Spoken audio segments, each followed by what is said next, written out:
Nos encontramos en el Square Gap, en el distrito 7 de París, más o menos entre los Inválidos y la Torre Eiffel. A mis espaldas está la Société Théosophique de France, un edificio suntuoso, como dice Miguel Ángel Asturias en la crónica que le dedica. Este edificio lo construyó en los años 10, se concluyó en 1915 el arquitecto Jules Lefranc. La Sociedad Teosófica de Francia pues era una institución muy activa entonces y bueno, por lo que estamos viendo también sigue siéndolo hoy. Asturias vino aquí en pos de Krishnamurti, un pensador indio que era una figura del ocultismo y que tenía un enorme prestigio entonces entre los intelectuales franceses y no franceses. He elegido este sitio porque las rutas Cervantes, casi todas las rutas de escritores de esos años 20, que son los años de Asturias, pues pasan por Montparnasse, por Saint-Michel, por Saint-Germain, por el Sena, por Notre Dame, y esta también pasa por ahí.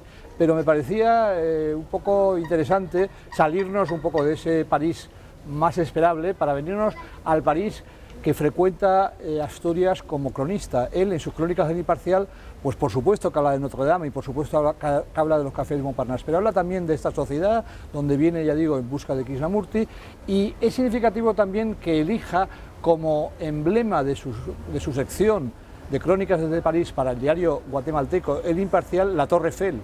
Primero a la sombra de la Torre Eiffel, luego en la jaula de la Torre Eiffel. La Torre Eiffel era el monumento moderno por excelencia, cantado por pintores, poetas, músicos, fotógrafos, cineastas, y en ese sentido él participa también de ese culto torre-eiffélico. Estamos a la sombra de la Torre Eiffel, como titulaba Asturias sus crónicas desde París para el diario guatemalteco El Imparcial. Y en las manos tengo sus crónicas, recogidas por Amos Segala en 1988, París 1924-1933, periodismo y creación literaria. Amos Segala, ya desaparecido, era el impulsor de esta colección formidable de archivos, que es una iniciativa internacional, panhispánica, en la cual España intervino, pero también todas las repúblicas latinoamericanas. Y este libro, que tiene casi 1000 páginas, este ejemplar está en nuestra biblioteca Octavio Paz, del Cervantes de París. Este libro es un libro de crónicas periodísticas, muchas son sobre Guatemala, pero muchísimas más son sobre París. Es un libro en el cual se ve el hacerse de un joven escritor latinoamericano que descubre la modernidad que fluye por tantos canales en París, que reflexiona sobre su tierra con la cual está siempre en contacto y que cuenta de todo. En el libro está el París de la política, está el París de los espectáculos, está el París del teatro, está el París del cine, de las películas soviéticas, por ejemplo, Einstein, o de las películas de vanguardia, el brasileño Cavalcanti. En París, Miguel Ángel Asturias participa activamente en cuestiones de organización del movimiento de los latinoamericanos. Por una parte, es uno de los fundadores de la Asociación General de Estudiantes Latinoamericanos en París, junto con caricaturistas muy activos entonces como el cubano Armando Maribona y el salvadoreño Toño Salazar. Esta asociación también está vinculada a un acontecimiento importante que es en 1925 el mitin antiimperialista de París, que quedó en los anales porque se conservan todos los discursos. Ese mitin que tuvo lugar en la salle de Société Savante, pues los oradores fueron el entonces conocidísimo José Ingenieros, que era un hombre muy activo en las ideas izquierdistas y en los planteamientos antiimperialistas. Además estaba entre los oradores estaba Miguel de Unamuno, que estaba en el exilio después de haberse opuesto en España a la dictadura de Primo de Rivera. Estaba Eduardo Ortega y Gasset, no el filósofo, a veces se ha escrito que era el filósofo, no, es un hermano del filósofo que pertenecía a los mismos círculos antimonárquicos y prorrepublicanos que pertenecía entonces Unamuno.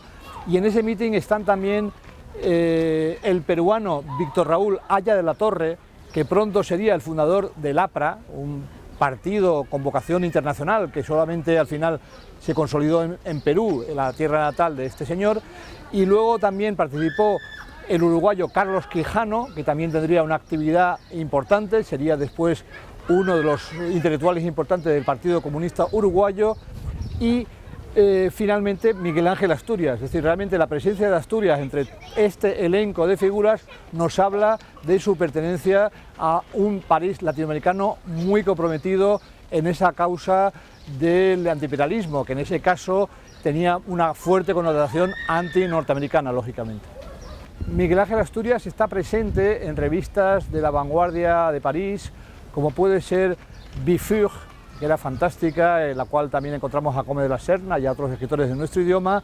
Estuvo presente en Le Phare de Neuilly, que es otra revista literaria de vanguardia, y luego participó en la fundación de la Revue du Guatemala, que es una publicación específicamente centrada en su país, y también lo encontramos en el sumario del único número de una revista magnífica llamada Imán, que hacía una rica heredera argentina, Elvira de Alvear, de la cual Borges estuvo perdidamente enamorado, que le perdió un manuscrito a Neruda. Era una mujer con mucha historia, y en la revista Asturias, además de colaborar con textos de creación, pues traduce textos de Léopold Fargue, un gran escritor francés de aquella época, y otro texto de un escritor ruso, Boris Pilniak. En ese caso, evidentemente, lo tradujo del francés, no del ruso, que no sabía. La ruta Cervantes sobre Miguel Ángel Asturias, como casi todas las rutas, pasa también a la fuerza por Montparnasse. Los cafés de Montparnasse eran realmente un ágora donde se reunían españoles y latinoamericanos a discutir, a pelearse, en fin, todo lo que supone la palabra española tertulia. El año 24 en concreto es en la Rotonde, tan frecuentada por todos, donde Miguel Ángel Asturias conoce a Miguel de Unamuno, recientemente exiliado. De ahí surge la posibilidad de hacerle una entrevista para El Imparcial, que la va a hacer en el hotel donde vive Unamuno. Y la relación se mantendrá, continuará, puesto que Asturias en otra crónica contará que Unamuno pasa por su pensión frente a la Sorbona para dejarle un ejemplar de su libro de poemas de Fuerteventura a París, y luego coincidieron en el mitin del 25 antiimperialista de París. En el mismo café, en la Rotonde, donde también frecuentaba la tertulia de Unamuno, es donde Asturias conoce a Vicente Blasco Ibáñez, al cual también va a entrevistar. Va a ser una entrevista igual que la de Unamuno, muy política. También es en Montparnasse donde frecuenta a Fullita, donde frecuenta a César Vallejo, donde frecuenta a Carpentier, con el cual tiene mucho contacto porque muchas veces hablan de las mismas cosas en sus crónicas. Y también allí es donde frecuenta a Mateo Hernández, que le hace un célebre busto. Y por último, yo destacaría la conexión de Asturias con el padre de todas las vanguardias hispánicas, que es Ramón Gómez de la Serna. En concreto, le va a hacer el año 28 una entrevista que, según se dice en sus primeras líneas y según se dice en toda la crónica, está hecha en un avión sobrevolando París. Yo no estoy totalmente seguro de si eso fue así o es una licencia literaria. Yo hoy en día casi tendería a pensar que es una licencia literaria, aunque de repente a lo mejor nos aparece una foto en el aeródromo de Le Bourget que desmentiría esta afirmación mía, pero por el momento, leída una y otra vez la crónica, yo pienso que es una pirueta de ingenio asturiano, ramoniano, ¿no? Pero ya digo, esto es una hipótesis nada más. Al final de su vida, Miguel Ángel Asturias volverá a vivir en París, lo hará en su condición de embajador, por lo tanto hay que buscar su huella en esa Avenue de Courcelles, donde estaba entonces la embajada. Hay que buscar su huella del lado de varias editoriales, entre ellas Albin Michel, quizá la más activa en su defensa, Gallimard, donde también publica, o Esquira, donde publica un libro dentro de la colección Los Senderos de la Creación, un libro misceláneo, con fotos, con dibujos. Hay que recordar que Miguel Ángel Asturias en 1968 organiza una exposición sobre el arte maya del Guatemala, aquí en París, en el Grand Palais. Es una exposición puesta bajo su patronazgo y el de André Malraux, un compañero de generación y un hombre de fuertísima vocación hispánica. Luego hay que recordar que está enterrado en el cementerio del Père Lachaise y que sobre su tumba está el facsímil de una estela maya, el rasgo de inscripción en la cultura maya, de reivindicación de la cultura maya, es patente en toda la trayectoria de Asturias, y además muchos de sus amigos franceses y no franceses insisten en sus rasgos maya, ¿no?, en su propio aspecto como de una estatua maya, ese aspecto que dio muy bien Henri Cartier-Bresson en la foto que le sacó en la embajada cuando en Nobel.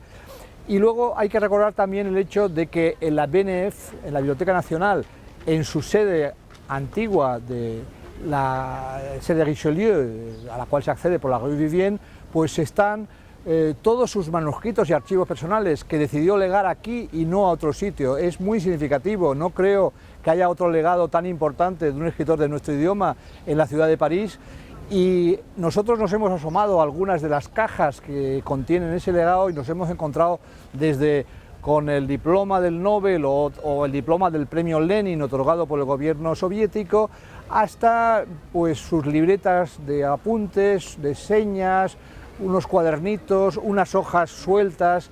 En concreto se ve, por ejemplo, la faceta de singular dibujante que, como tantos otros escritores del siglo XX, hay en Miguel Ángel Asturias. Y bueno, pues asomarse a esas cajas, que solo hemos hecho eso, asomarnos, pues nos produce una cierta melancolía, en el sentido de que probablemente no haya mucha gente que conozca ese legado, y desde luego hoy en día, aunque nosotros estamos haciendo cosas por él y la propia Embajada de Guatemala también, pues yo creo que, como muchos escritores de nuestra lengua, desgraciadamente hay un cierto olvido, un cierto manto de olvido sobre la figura de Asturias. Pero eso, ya digo, no es patrimonio de él, con todo lo Nobel que es, sino que es patrimonio de muchos escritores de nuestro idioma. Esta ciudad ha acogido a tantos escritores de tantos idiomas, pues que cada uno de esos escritores está aportando una contribución al laberinto que es París. En cualquier caso, es hermoso saber que dentro de ese laberinto está ese pequeño tesoro que son las cajas Asturias en la BNF.